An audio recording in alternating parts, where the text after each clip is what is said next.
గాలి మోటార్లో తిరుగుతున్నాడు, జలసాలు చేస్తున్నాడు.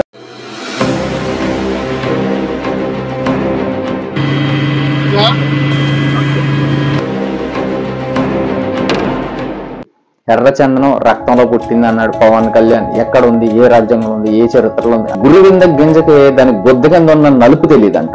అలా ఉంటది. మీకు పంగనామాలు ప్రజలే పెట్టి ప్రజలు చెప్పు తీసుకు కొట్టే రోజులు వచ్చే వరకు ఇలాగే ఫేక్ న్యూస్ స్ప్రెడ్ చేయండి. సుప్రీంకోర్టు చెప్పిన దాన్ని కూడా వక్రీకరించి అబద్ధాలు ప్రచారం చేసుకుని బతుకుతున్నారు. బతకండ్రా, అబద్ధాలు చెప్పుకుని బతకండి. ఇంకెంతకాలం బతుకుతారు? ప్రతి ఒక్కటి కూడా రాబోయే రోజుల్లో మిమ్మల్ని బట్టలోడదీసి నడి రోడ్డు మీద నుంచోబెట్టేది ఏకైక మగాడు. లాస్ట్కి ఏమైంది? గాలి మోటార్లో మీకు గాలి తీసి నడి రోడ్డు మీద నుంచోబెట్టాడు ఈరోజు. అందరికీ నమస్కారం. ముందుగా జగన్మోహన్ రెడ్డి గారి గురించి చెప్పుకోవాలి. బెంగళూరులో నిద్ర, బెంగళూరులో టిఫిన్, తాడేపల్లిలో లంచ్, మళ్ళీ బెంగళూరులో డిన్నర్. ఇది మీ బ్రతుకు. మీరు కూడా పవన్ కళ్యాణ్ గారిని విమర్శించడమే. అంటారు వెళ్ళు, పవన్ కళ్యాణ్ గారు హైదరాబాద్లో నిద్రలేస్తారంట, మంగళగిరిలో టిఫిన్ చేస్తారంట, తిరుపతిలో లంచ్ చేస్తారంట, మళ్ళీ డిన్నర్కి హైదరాబాద్ వెళ్తారంట. అంటే వీళ్ళు చెప్పేది ఎలా ఉందంటే గురి కింద గింజకి దాని గొద్దు కింద ఉన్న నలుపు తెలియదంట. అలా ఉంటది. వీళ్ళు అధికారాన్ని అడ్డు పెట్టుకుని గుద్ద పక్కన ఉన్న 10 కిలోమీటర్లకు కూడా ఫ్లైట్లో వెళ్ళిన రోజులు మర్చిపోయారు వీళ్ళు. పవన్ కళ్యాణ్ గారు ఫ్లైట్లో వెళ్ళి ఏం చేశారు అంటే అడవిని ఇంచు కూడా ఆక్రమణకు గురైంది మళ్ళీ తిరిగి తీసుకురావడానికి ఆయన ఫ్లైట్లో వెళ్ళి ఈ వైసీపీ అనే అవినీతి పరుల ప్రతి ఒక్కరి కబ్జాని కూడా చిత్రీకరించడానికి ఫ్లైట్లో వెళ్ళారు. ఆయన ఖచ్చితంగా చిత్రీకరించారు. ఖచ్చితంగా 1 ఇంచు కూడా అడవి ఆక్రమణకు గురి కాకూడదు అని చెప్పి స్వాధీనం చేసుకోవడానికి కేసులు కూడా పెట్టడం జరిగింది. దాదాపు 32-33 ఎకరాలు ఆక్రమణకు గురైంది. పెద్దిరెడ్డి అనే ఒక ఫ్యామిలీ మొత్తం అడవిని అంతా ఆక్రమించేసును. ఇంకొకసారి జగన్మోహన్ రెడ్డి గెలుస్తూ అయితే కానీ దానికి అడ్డుకట్ట వేస్తూ పవన్ కళ్యాణ్ గారు ఓటు చెల్లనివ్వను అనే రాజకీయంతో ఎన్నో విప్లవాలు. అసలు వైసీపీ చరిత్ర ఏంటి? వైసీపీ ఎంత నీచమైన చరిత్ర ఉందంటే ఒకడేమో గుట్టం కబ్జా చేస్తాడు, ఒకడేమో చెరువును కబ్జా చేసి బంగాలు కడతాడు, ఒకడేమో ఋషికొండ ప్యాలెస్ కి గుండు కొట్టి ప్యాలెస్లు కడతాడు, ఒకడేమో ఏకంగా అడవినే కబ్జా చేసేసి అడవి మధ్యలో పెద్ద పెద్ద ప్యాలెస్లు కట్టాడు. అసలే ఎవరైనా ఊహేస్తారా అడవి మధ్యలో భూములు ఎలా వచ్చినాయి? సరే వచ్చినాయి, మీరు లెక్కల ప్రకారం చూపించేది 76 ఎకరాలు, కానీ లెక్కల్లో లేనిది 32 ఎకరాల 63 సెంట్లు. మరి లెక్కల్లో లేని భూమి ఎక్కడి నుంచి వచ్చింది మీకు? అడవిని ఆక్రమించి చుట్టుపక్కల ఆక్రమించడానికి కాదా? అసలు అడవి మధ్యలో మీకు భూములు ఫస్ట్ ఎలా వచ్చినాయి? లింక్ డాక్యుమెంట్స్ ఎక్కడున్నాయి? అసలు ఎవరి దగ్గర మీరు కొన్నారు? ప్రతి ఒక్కటి కూడా రాబోయే రోజుల్లో మిమ్మల్ని బట్టలోడదీసి నడి రోడ్డు మీద నుంచోబెట్టేది ఏకైక మగాడు 2 తెలుగు రాష్ట్రాల్లో కాదు, దేశం మొత్తం మీద కూడా పవన్ కళ్యాణ్ గారు మాత్రం.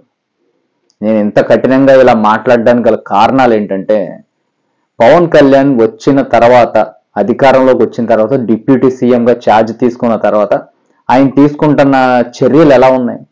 సీజ్ ద షిప్ అన్నారు. బియ్యం దొంగ దూరంపూడి పట్టుబడ్డాడు. ఆ వాతంతో పాటు పెర్ని నాని పట్టుబడ్డాడు. పెర్ని నాని రెడ్డి గారు పట్టుబడ్డారు కదా. సరే, మళ్ళీ కల్తీ మద్యం. ఈ కల్తీ మద్యం కేసులో ఎవరున్నారు? దాని వెనకాల పాత్రదారులు, సూత్రధారులు అంతా కూడా వైసీపీకి సంబంధించిన వ్యక్తులే. Jogi Ramesh etcetera XYZ. సరే, మధ్యలో మన పవన్ కళ్యాణ్ గారు కల్తీ జరిగింది తిరుమల లడ్డూలో అన్నారు. సెన్సేషన్ న్యూస్ అది.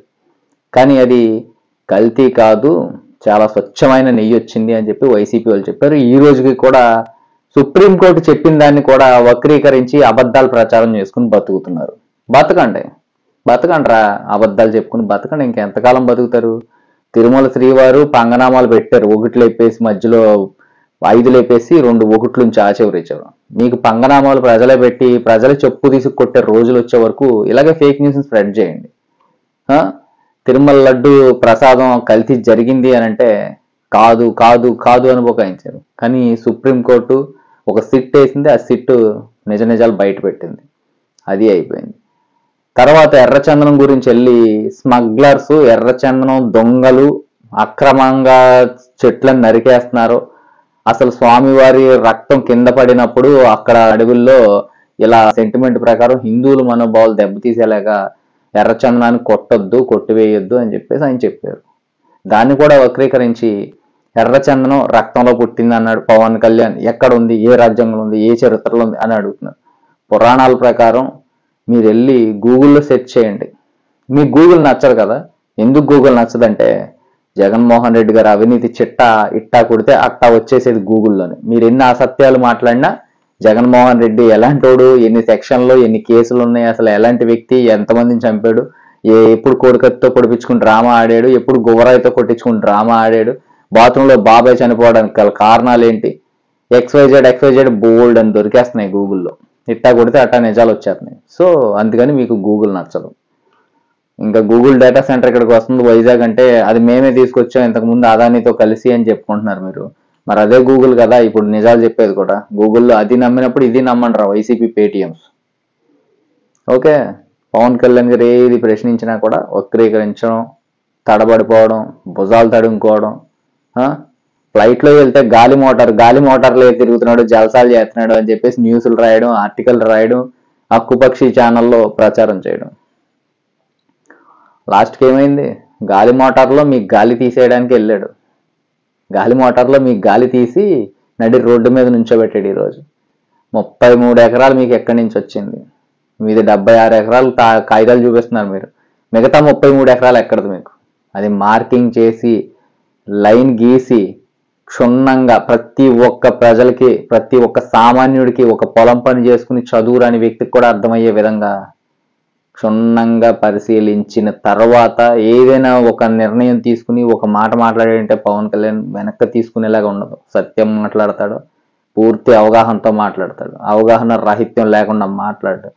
33,000 మంది పిల్లలు మిస్ అయ్యారు అని చెప్పిన విషయం అయినా, స్పిరిట్ కలిపిన మద్యం అమ్మి ఎన్నో వేల మంది ప్రాణాలు తీసాడని చెప్పిందైనా, లేకపోతే కరోనా సమయంలో వైఎస్ జగన్మోహన్ రెడ్డి మరణాల సంఖ్య తక్కువ చూపించారనేది అయినా, లేకపోతే ఒక డాక్టర్ మాస్క్ అడిగితే చంపేశారనైనా, లేకపోతే ఒక దళితుని చంపి డోర్ డెలివరీ ఇచ్చారనేదైనా, ఇలా ప్రతి విషయంలో కూడా ఒక తమ్ముడు మా అక్కని ఏడిపించొద్దని ఒక వ్యక్తిని అడిగితే ఆ వ్యక్తి డైరెక్ట్ పెట్రోల్ పోసి ఆ కుర్రోడిని 10వ తరగతి చదువుకునే కుర్రోడిని తగలబెట్టేసిన, ఇలా ఎన్నో ఎన్నో ఎన్నో ఎన్నో చెప్పుకుంటా పోతే అన్నిటిని ప్రశ్నించి అన్నిటిని ప్రజల మధ్యలో చెప్పి ధైర్యంగా నిలబడ్డాడు.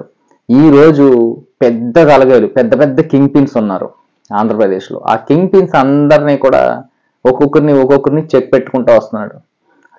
ఆ కింగ్ పిన్స్ ఎవరు? పెద్దిరెడ్డి రామచంద్రారెడ్డి అనేవాడు పెద్ద కింగ్ పిన్. తర్వాత సజ్జల రామకృష్ణారెడ్డి దొరకకుండా ఎస్కేప్ అవుతున్నాడు. ఓకే, వైవి సుబ్బారెడ్డి తిరుమల లడ్డు విషయంలో ఏం చేశాడో, ఎలా దొరికాడో అందరూ చూశారు, దేశ ప్రజలు చూస్తున్నారు ఈరోజు వైవి సుబ్బారెడ్డి అలాంటి వ్యక్తి అనేది. తర్వాత జోగి రమేష్ కల్తీ మద్యం, దీనికి పెద్ద దొంగ ఎవరు, చిన్న దొంగ ఎవరు అనేది చిన్న ఎగ్జాంపుల్. చిన్న దొంగ జోగి రమేష్, ఇంకొక చిన్న దొంగ పేర్ని నానిరెడ్డి, తర్వాత వీళ్ళందరికీ బాసు హెడ్ దొంగ జగన్మోహన్ రెడ్డి. ద్వారంపూడి చంద్రశేఖర్ రెడ్డి వీటిలన్నిటికీ మీడియేటర్, కమిషన్ తీసుకోవడం, ఇతర దేశాలకి అక్రమంగా బియ్యం పంపించడం, వీటిలన్నిటికీ కూడా పాత్రధారి, సూత్రధారి అన్నీ కూడా ద్వారంపూడి చంద్రశేఖర్ రెడ్డి. సో ఇలా పవన్ కళ్యాణ్ గారు ప్రతిదీ క్వశ్చన్ చేస్తున్నారు, ప్రతిదీ బట్టబయలు చేస్తున్నారంటే ఒక అర్థం పరమార్థం ఉంటుంది. ఖచ్చితంగా ఈరోజు మీరు అవాస్తవాలు ప్రచారం చేసినా ప్రజలు నమ్మే పరిస్థితి లేదు. ఒక్కవేళ చెదురుమదురు ఎవరైనా నమ్మినా ఇట్టే కొడితే అట్టా వచ్చేస్తాయి గూగుల్లో. దయచేసి వాళ్ళని కూడా ఈ గూగుల్లో సెర్చ్ చేసుకుని చూసుకోండి ఎవరు ఎలాంటి వ్యక్తులు, పవన్ కళ్యాణ్ గారు ఏం మాట్లాడారో, వీళ్ళు ఏం ప్రచారం చేస్తున్నారో ప్రతి ఒక్కటి వస్తుంది.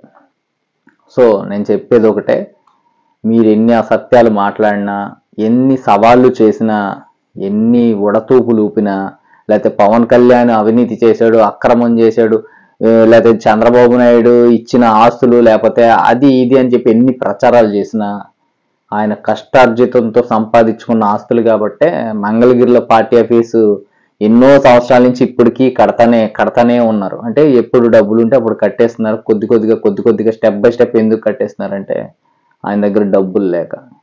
సో మీరు అవాస్తవాలు ప్రచారం చేస్తే ప్రజలు నమ్మే పరిస్థితి లేదు. ఎందుకంటే ఆయనకు వచ్చిన జీతాన్ని కూడా పేద పిల్లలకి పెన్షన్ రూపంలో ఇచ్చేస్తున్నాడు పవన్ కళ్యాణ్. అలాంటి పవన్ కళ్యాణ్ మీద మీరు ఎన్ని అవాస్తవాలు చేసినా కూడా నమ్మే పరిస్థితి లేరు. రేపు పొద్దున్న ఇప్పుడు మీరు మాట్లాడేది ఏంటంటే పవన్ కళ్యాణ్ పీల్చే గాలి, తినే తిండి, ఎక్కే ఫ్లైటు, లేకపోతే తిరిగే కార్లు, ఆయన చుట్టూ ఉన్న మనుషులు, ప్రతిదీ కూడా చంద్రబాబు నాయుడు గారు ఇస్తున్నారు, రాష్ట్ర ప్రజల సొమ్ము తినేస్తున్నాడు అని ప్రచారం. అవినీతికి పాల్పడిన మీలాంటి వ్యక్తులు చేసే ప్రచారం ఎంత అసత్య ప్రచారం ఉంటుందంటే ఈ వైసీపీ కన్నా ఇంకా అసత్య ప్రచారం ఎవ్వరూ చేయలేరు అనమాట. సో వీళ్ళు ఎంత అసత్య ప్రచారం చేసినా ప్రజలు నమ్మే పరిస్థితుల్లో లేరు. సో నేను చెప్పేది ఒకటే, పవన్ కళ్యాణ్ గారి మీద ఎన్ని నిందలు వేసినా మట్టి కొట్టుకుపోయారు. కొంతమంది అయితే చరిత్రలో కలిసిపోయారు, కాలగర్భంలో కలిసిపోయారు. నరవలేని నాలుకలు ఎన్నో పడిపోయినాయి పవన్ కళ్యాణ్ గారి మీద అసత్యాలు మాట్లాడిన వాళ్ళు. సత్యం మాట్లాడండి, పబ్లిక్ పాలసీ మాట్లాడండి, విధానపరంగా మాట్లాడండి, ఖచ్చితంగా మేము అందరం ఆన్సర్ ఇస్తాం. మేమందరం కూడా కరెక్ట్గా మాట్లాడతాం. సో మీరు వంకరగా మాట్లాడితే మీ వంకరలు లైన్ చేయడానికి, మీ బెండు తీయడానికి మా అలాంటి వాళ్ళు వస్తూనే ఉంటారు. సో నేను చెప్పేది అది. సో ఈ 32 ఎకరాలు 33 ఎకరాలు ఆక్రమణకు గురైంది అనేది వాస్తవం. A1 A2 A3 A4 అని చెప్పేసి మిథున్ రెడ్డి, పెద్దిరెడ్డి రామచంద్రారెడ్డి ఇంకా XYZ వాళ్ళ కుటుంబంలోని ఇంకో ఇద్దరి మీద కూడా వాళ్ళ తల్లి గారి పేరు మరి లేడీస్ పేరు చెప్తే ఏడుస్తారు వాళ్ళు. అందరి మీద కేసులు బుక్ అయినాయి, వీళ్ళకి నోటీసులు కూడా ఇచ్చారు. త్వరలో వీళ్ళు సంజయ్కి చెప్పుకోవాలి, వివరణ ఇవ్వాలి, ఆ పరిస్థితికి వచ్చేసారు వీళ్ళు. ఇవన్నీ కూడా తెలిసి పవన్ కళ్యాణ్ గారి మీద ఏదో మాట్లాడేసి టాపిక్ డైవర్ట్ చేసి అసత్యాలు మాట్లాడేద్దాం, టాపిక్ డైవర్ట్ చేద్దామని ఎన్నో విశ్వ ప్రయత్నాలు చేస్తున్నారు. సో ఇది ప్రజలారా గమనించండి. జై జనసేన, జై హింద్, జై పవన్ కళ్యాణ్, జై కూటమి ప్రభుత్వం.